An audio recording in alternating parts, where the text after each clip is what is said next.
Hello, everyone. Happy Sunday. I hope you all got out and enjoyed a little bit of sunshine. We got a lot of rain, but a little bit of sunshine this weekend. Spent some time with your friends and family, uh, and are feeling rested and relaxed and ready to start this week.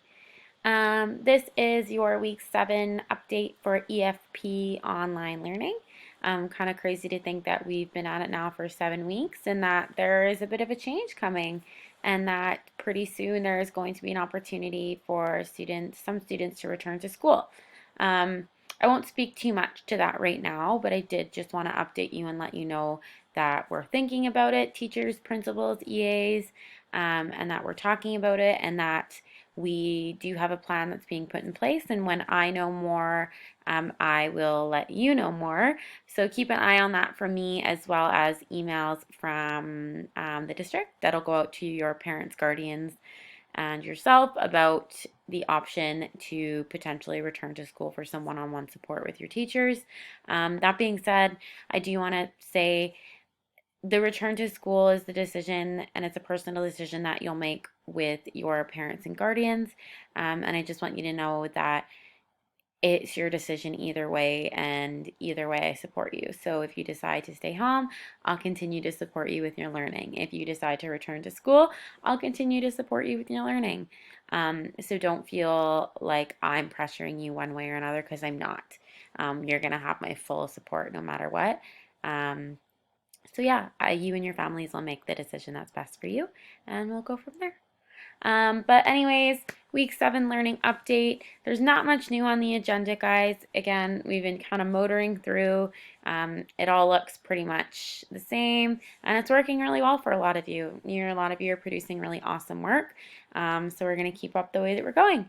But just a couple of reminders here. Again, log on to start.sd69.bc.ca to get to our Class Galantis page.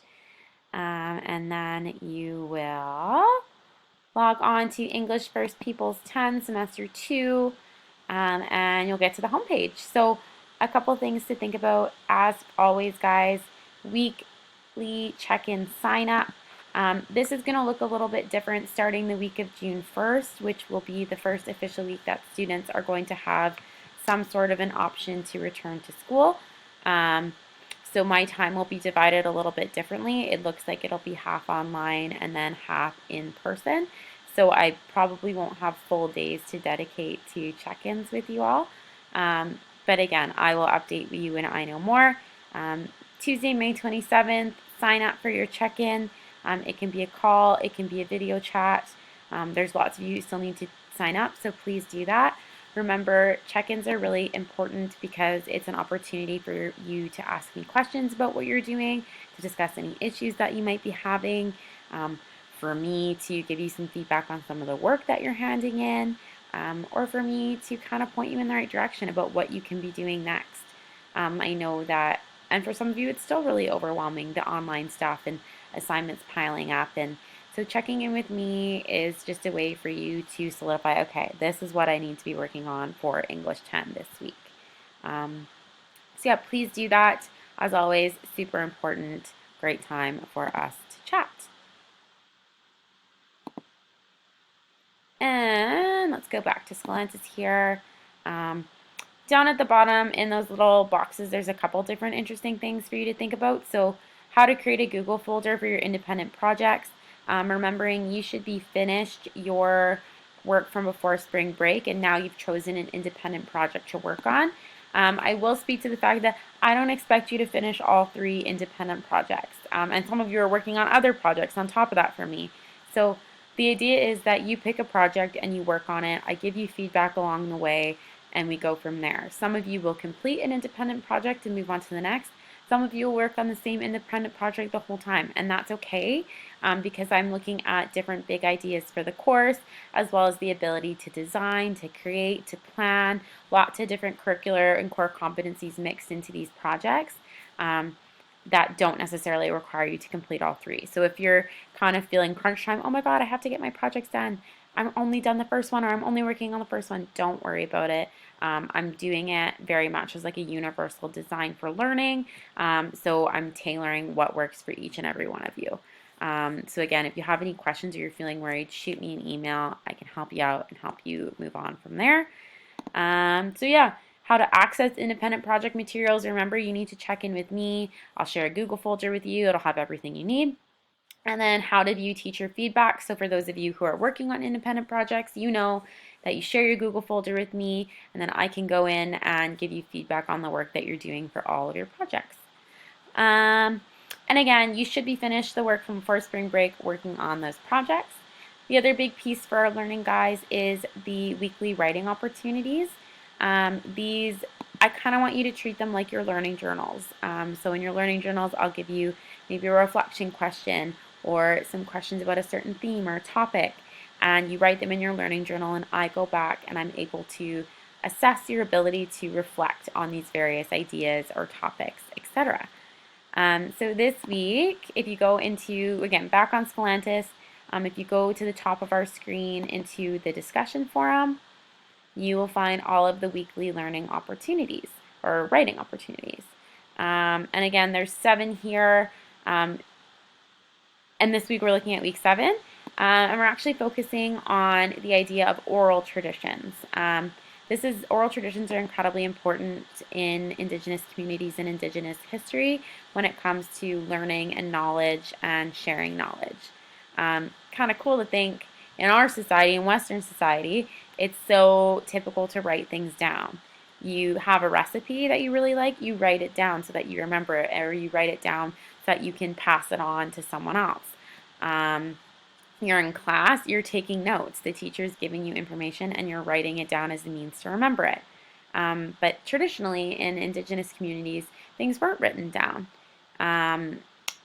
Information and knowledge and stories and culture were passed down orally through storytelling, different stuff like that. And so it's really important to consider the value of storytelling, and that stories might not just be for pleasure or enjoyment, but they might also be a means to convey a message or to convey important history or teachings. And really cool to think that even though a lot of Indigenous ways of knowing and knowledge wasn't written down, it speaks to the resiliency of Indigenous people, that this information is still here, this language is here, culture, traditions, all of it's here, and it was passed on through oral traditions and through storytelling. So this idea that there's more than one way to learn and to know and to be, and that really comes through strongly when we look at oral traditions. So for this week's weekly writing opportunity, I just give you a little bit of a blurb here talking about oral traditions. There's a couple different quotes that I'd like you to read that talk about the significance of oral tradition in many Indigenous communities. And then I have some questions that I want you to answer. So again, in your own words, what is oral language? What are some examples of oral forms of communication? So how do you communicate orally, different ways? I'd like to see 3 to 5. Think about the difference between written and oral language. How do we put language together if we are speaking as opposed to writing it? So how do you convey a message that's purely spoken rather than written down? How is the reader and the listener engaged differently? So if you're reading a textbook for information and pulling it out, how is that different than sitting and listening for information? How is that different? What other nonverbal components of communication come into play in oral communication? So I could give you an example right now, and you can write it down. Body language, right? So when we speak, we convey a lot of meaning, not just from our voice, but from our body language, the way that we face someone, the way that we use our hands, the way that we turn to and from. That plays a big part in our ability to convey information orally. What do you perceive as the advantage and drawbacks of each form of communication? And then, do you think we could relearn the skill of memorizing stories or long pieces of history? So, a couple things to think about when it comes to oral tradition. And again, I'll go back to that really quickly. You will answer these questions in the discussion forum here so that your peers can see it, so you can keep being engaged with each other and your learning. And as always, if you're not comfortable in doing that, you can email me your response. The big thing here, please don't give one-word answers or one-line answers. show me that you've really thought about your answers and really take time to explain your answers. Just like I talk about in your essay, you always want to make sure you're explaining and giving lots of supporting details for your answers. So if you're going to say the sky is blue, that is wonderful, but tell me why the sky is blue. Don't say the sky is blue because it is the way that it is. Give me some details. Explain to me why. Okay? So that's it for me, guys. Week 7. Sign up for your check-in on Tuesday. Keep pushing away at those independent projects. Again, you're working on one at a time. If you only finish one, that's okay. If you finish all 3, that's just as okay as finishing one. And then make sure to check out the weekly writing opportunity focusing on oral tradition. Again, if you have any questions, send me an email. I'm always here for you.